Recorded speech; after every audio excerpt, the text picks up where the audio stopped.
बड़ा लेना है। जो तवे के लिए रोटी बनाई जाती है उससे पेड़ा बड़ा लिया जाता है। ये सिंपल पेड़ा है, इधर तवे के पेड़े से डबल पेड़ा होता है। ये तंदूरी रोटी के लिए।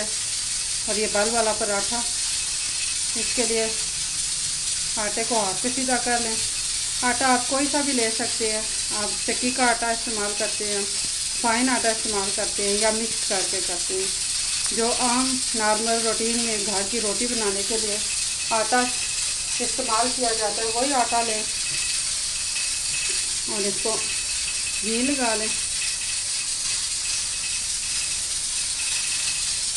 और बल वाला पराठा बना लें।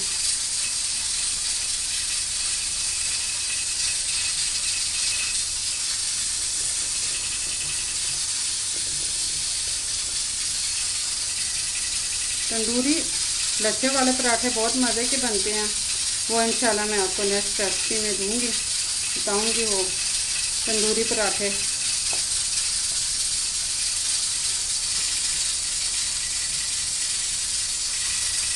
अब हम तंदूर को गर्म करते हैं।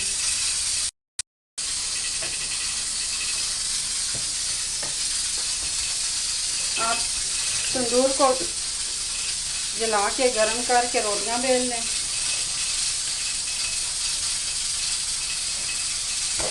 रोटी मोटी मोटी बेलें। तंदूर की रोटी कदर मोटी होती है, पतली नहीं होती, तो आप रोटी दरमियानी सी बेलें। तंदूर अब गर्म है। ये तंदूर के फ्लेम्स को लो कर दें और इस तरह की एक गद्दी लें, एक गद्दी ले लें। उस पर आप रोटी को डालें, इसकी एक साइड पे पानी लगाएं और रोटी को तंदूर के साथ लगा दें।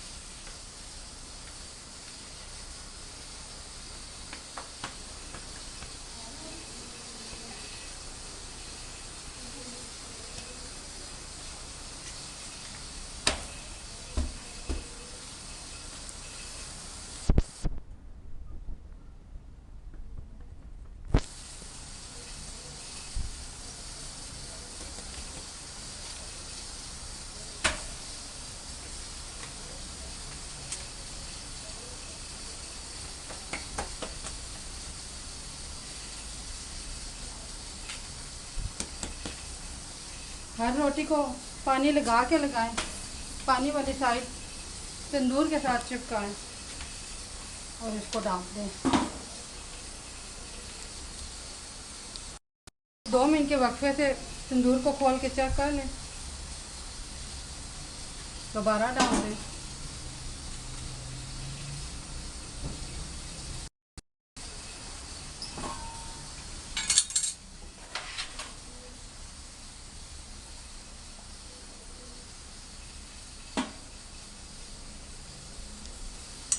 इस तरह के चिमटों का इस्तेमाल करें तंदूर के लिए।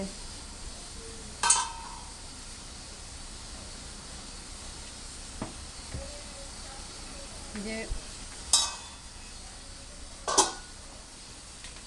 पराठा रेडी हो चुका है।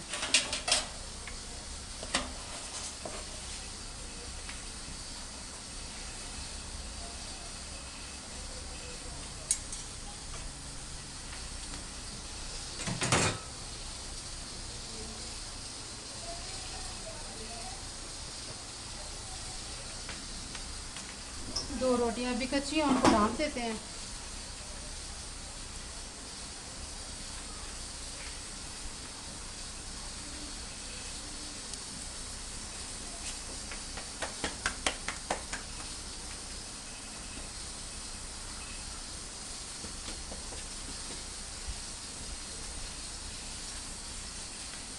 साथ एक्स्ट्रा रोटियां भी लगा लेते हैं।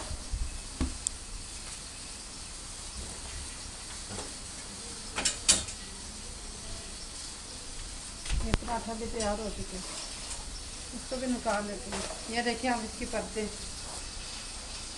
पराठे की परतें बिल्कुल सामने आ गए।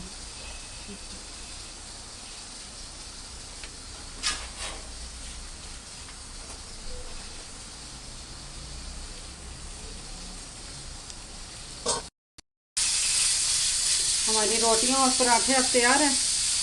इनको देसी घी से ग्रीस करते हैं।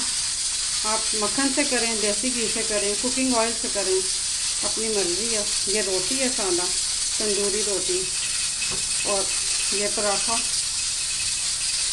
पत्तों वाला। अब देखिए इसकी कितनी अच्छी पत्ते सामने आ गई हैं।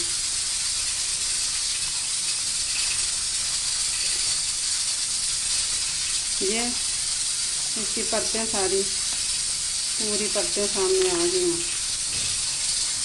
मज़े का पराठा बन गया।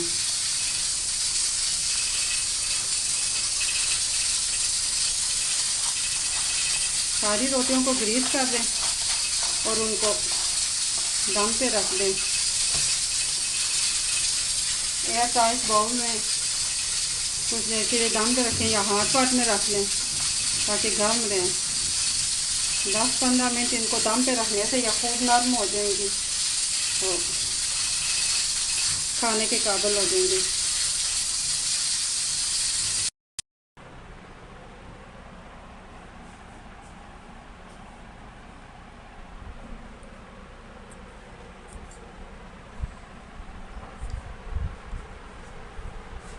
इस छोले के सालन के साथ ये तंदूरी पराठा और लस्सी बहुत मज़ा कर रहे हैं।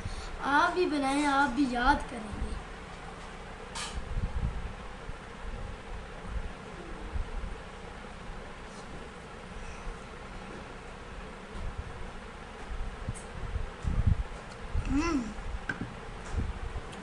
बहुत मज़ा कर रहे हैं।